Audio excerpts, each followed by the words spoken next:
Assalamualaikum warahmatullahi wabarakatuh. Selamat datang lagi di channel YouTube saya. Pada video kali ini saya akan membahas tentang kisi-kisi uji komprehensif PPG pada tahun 2021. Namun sebelum sahabat guru menyaksikan dan menyimak lebih jauh, mohon dukungannya untuk subscribe, like, share, dan komen agar channel saya terus berkembang dan bisa membantu sahabat guru dalam menjalankan PPG. Baiklah, kita langsung saja.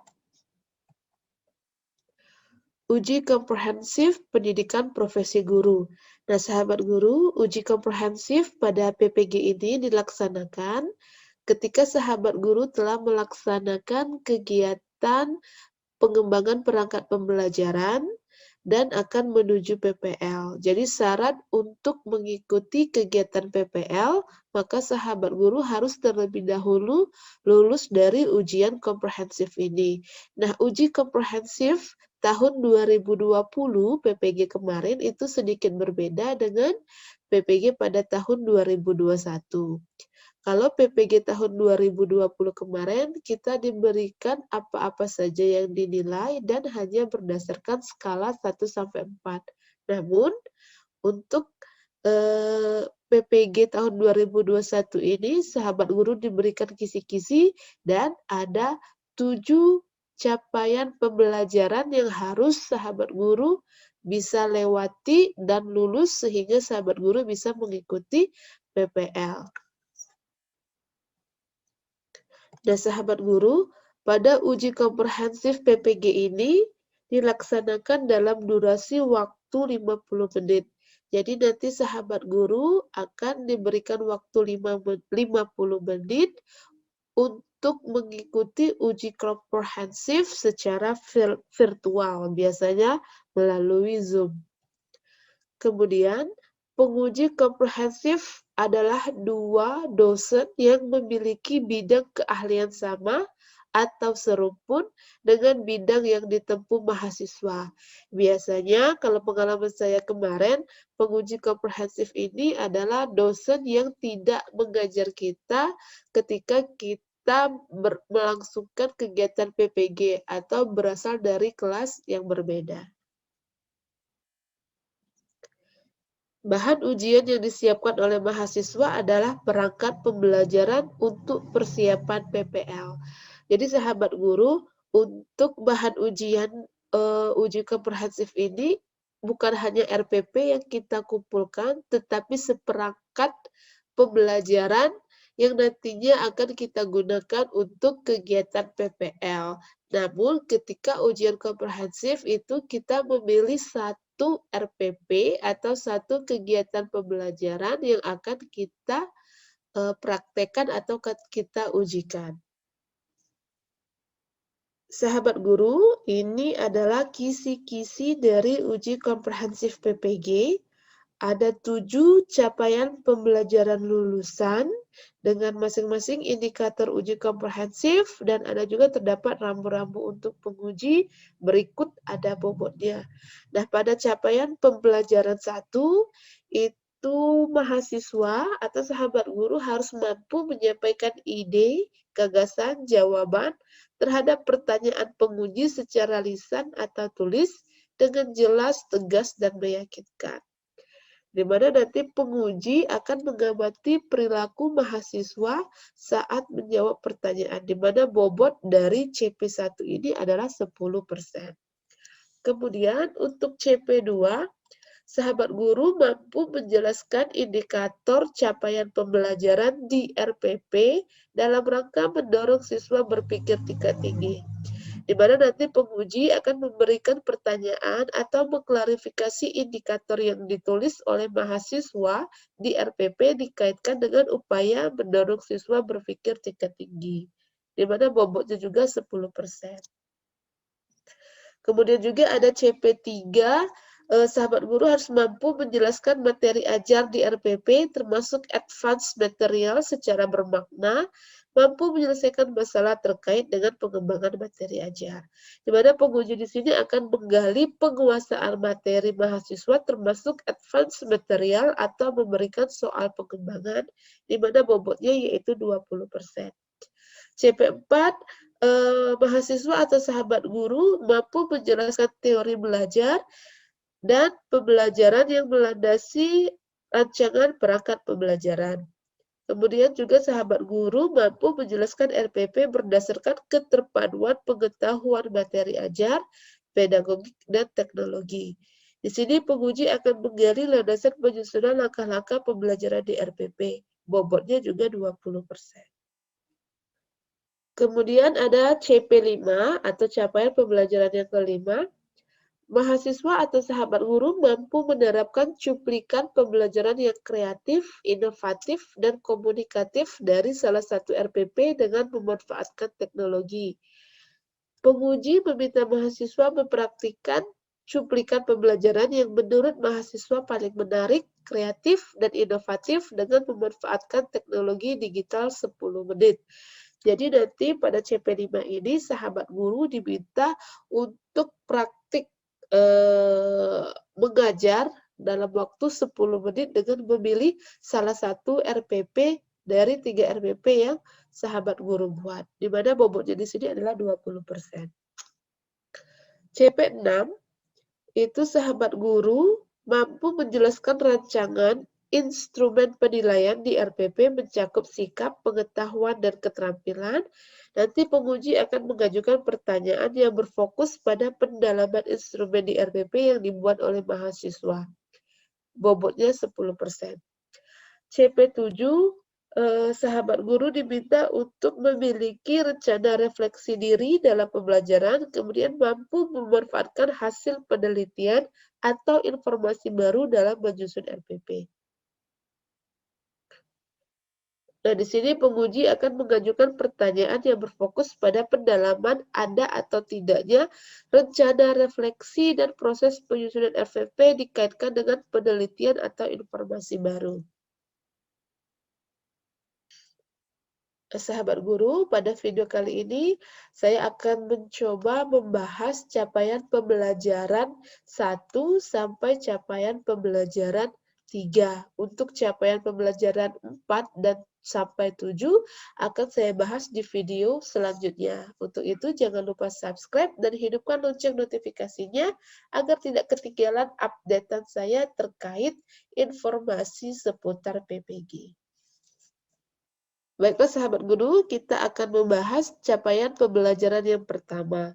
CP1-nya di sini adalah mampu menyampaikan ide, gagasan, jawaban terhadap pertanyaan penguji secara lisan atau tulis dengan jelas, tegas, dan meyakinkan. Di mana nanti penguji akan mengamati perilaku mahasiswa saat menjawab pertanyaan. Bobotnya 10%. Nah, pada CP1 ini kedua orang penguji nanti akan memperhatikan sahabat guru dan mengamati sahabat guru dalam menjawab pertanyaan yang diberikan oleh penguji, dan juga ketika sahabat guru memberikan ide atau gagasan itu harus yakin dan percaya diri. Dan juga harus tegas, bahasa yang digunakan juga tidak berbelit-belit, jadi langsung to the point, apa yang ditanyakan oleh penguji itu yang dijawab. Intinya sahabat guru jangan gugup atau apapun pertanyaan yang diberikan oleh penguji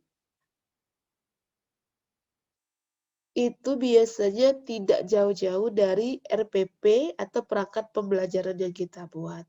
Jadi sahabat guru saya sarankan untuk paham betul perangkat pembelajaran yang sahabat guru buat. Mulai dari penetapan IPK, tujuan pembelajaran, sampai ke penilaian sikap, pengetahuan, dan keterampilan. Kita lanjut ke capaian pembelajaran yang kedua. Di mana capaian pembelajaran yang kedua ini yaitu sahabat guru mampu menjelaskan indikator capaian pembelajaran di RPP dalam rangka mendorong siswa berpikir tingkat tinggi. Di sini nanti penguji akan memberi pertanyaan atau mengklarifikasi indikator yang ditulis oleh mahasiswa di RPP dikaitkan dengan upaya mendorong siswa berpikir tingkat tinggi dengan bobot 10%. Nah, sahabat guru, di sini saya akan memberikan contoh RPP yang pernah saya buat dan ini hanya sebagai referensi saja. Menurut saya, RPP yang saya sudah buat ini sudah memiliki unsur HOTS-nya, namun apabila nanti dirasakan oleh sahabat guru itu kurang, itu sah-sah saja karena ini berdasarkan, pengetahuan dan pemahaman yang saya miliki. Sahabat guru ini merupakan, salah satu bagian dari perangkat pembelajaran yaitu RPP yang saya buat ketika saya mengikuti PPG pada tahun 2020 kemarin. Ini hanya sebagai contoh referensi untuk sahabat guru. Dan sahabat guru, karena basic-nya saya adalah bahasa Inggris, maka RPP yang saya tampilkan kepada sahabat guru adalah bahasa Inggris, namun, konsep ataupun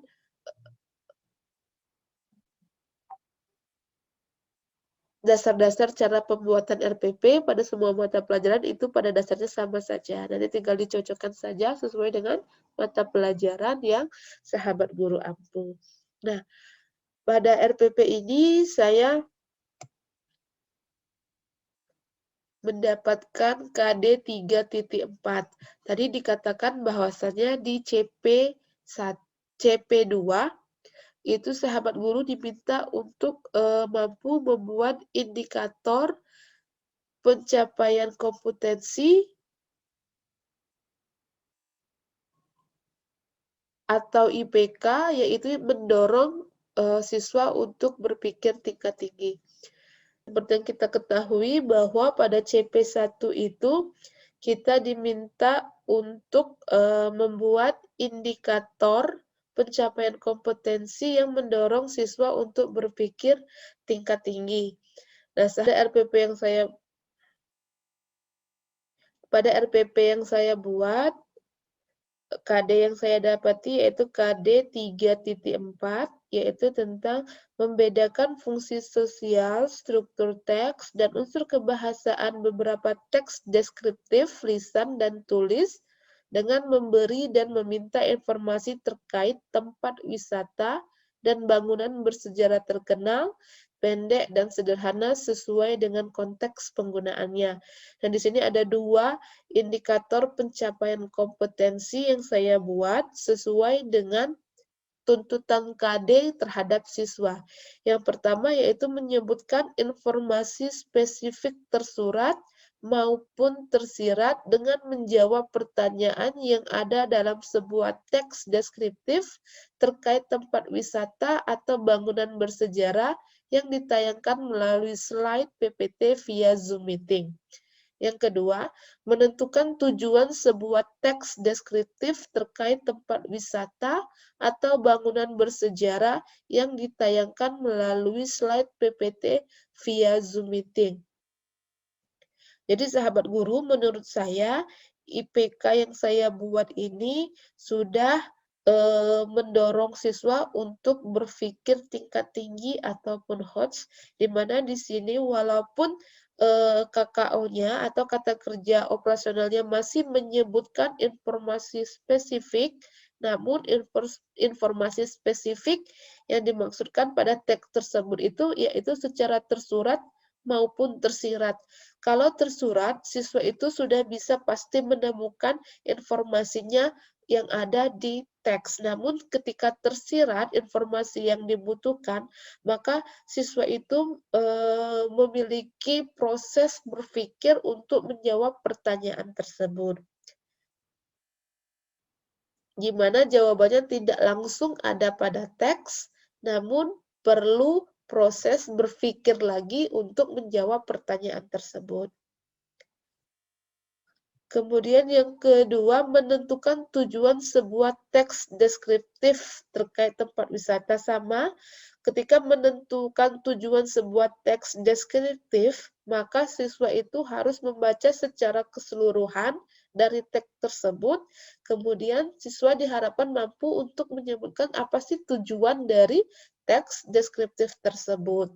Sehingga juga di sana siswa memiliki atau mengalami proses berpikir untuk sampai ke jawaban atau untuk sampai bisa menentukan tujuan dari sebuah teks deskriptif tersebut. Kemudian untuk KD keterampilan 4.4 yaitu menyusun teks deskriptif lisan dan tulis pendek dan sederhana terkait tempat wisata dan bangunan bersejarah terkenal dengan memperhatikan fungsi sosial, struktur teks, dan unsur kebahasaan secara benar dan sesuai konteks. Nah, sahabat guru, indikator yang saya buat di sini adalah membuat sebuah teks deskriptif tulis terkait tempat wisata atau bangunan bersejarah terkenal dengan memperhatikan fungsi sosial, struktur teks, dan unsur kebahasaan secara benar dan sesuai konteks melalui Google Classroom. Jadi sahabat guru, pada IPK mohon maaf, ini ada kesalahan tulis, seharusnya ini adalah 4.4.1. Sahabat guru, pada IPK ini, kata kerja operasionalnya sudah menunjukkan unsur HOTS, yaitu di sini siswa mampu meng-create atau membuat. Di sini siswa diminta untuk membuat sebuah teks deskriptif. Ketika membuat teks deskriptif ini, siswa harus mengalami dulu proses berpikir untuk sampai bisa membuat sebuah teks deskriptif ini, di mana siswa harus memperhatikan fungsi sosial, struktur teks, dan unsur kebahasaan secara benar dan sesuai konteks. Jadi di sini siswa mampu mengaplikasikan pengetahuan mereka yang telah mereka dapati pada pertemuan sebelumnya untuk membuat sebuah teks deskriptif tulis terkait tempat wisata atau bangunan bersejarah terkenal. Itu sahabat guru terkait indikator pencapaian kompetensi yang saya buat pada RPP saya ketika saya mengikuti PPG tahun kemarin. Nah, intinya sahabat guru, IPK yang sahabat guru buat itu harus menjawab kebutuhan KD dari RPP yang sahabat guru buat. Sahabat guru, ini adalah capaian pembelajaran yang ketiga, di mana capaian pembelajaran ketiga ini ada 2 indikator uji komprehensif yang diberikan. Yang pertama, sahabat guru mampu menjelaskan materi ajar di RPP termasuk advance material secara bermakna, kemudian mampu menyelesaikan masalah terkait dengan pengembangan materi ajar, di mana nanti rambu-rambu untuk penguji, yaitu penguji menggali penguasaan materi mahasiswa untuk advance material atau memberikan soal pengembangan di mana bobotnya adalah 20%. Guru, untuk terkait materi pembelajaran yang terdapat pada CP3, untuk materi pembelajaran saya yang saya cantumkan di perangkat saya ini masih sangat sederhana, berbeda dengan saya rasa pada materi pembelajaran yang sahabat guru dapatkan ketika mengikuti PPG pada tahun 2021 ini, di mana pada tahun 2021 ini sahabat guru diminta untuk mampu membuat modul materi ajar untuk mengajar siswa. Jadi saya rasa pemahaman terkait materi pembelajaran ini, sahabat guru yang mengikuti PPG pada tahun 2021 ini lebih paham dan lebih tahu tentang materi ajar.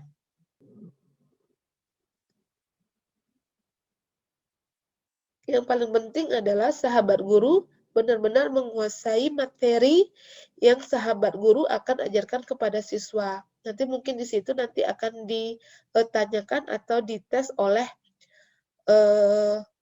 penguji terkait dengan materi ajar yang sahabat guru buat untuk siswa. Bagaimana sejauh mana sahabat guru paham akan materi yang akan disampaikan.